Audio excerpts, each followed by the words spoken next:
छत्तीसगढ़ के गरबा कहे जाए तो सुआ गीत लगे को तो कोई गलत बात नहीं है, सही बात है ना कि सबको जिनिस हमर छत्तीसगढ़ महतारी के कोरा में हवे। आने कोनो देश परदेश जाए की जरूरत नहीं है। हमर यहाँ अगर गरबा करना है तो सुआ गीत ले कोई अच्छा गीत हो ही नहीं सका है। तो हो जाए तो जरा जोरदार ताली हमर छत्तीसगढ़ महतारी पर हो जाए।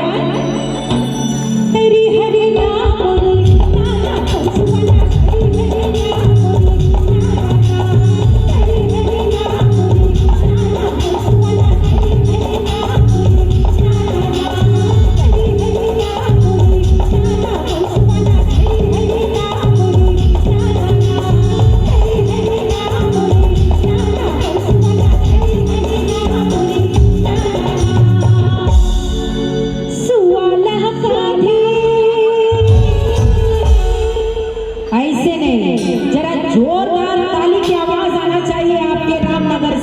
और ताली कैसी होनी चाहिए?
जाए ला पढ़ी तुम जोरदार।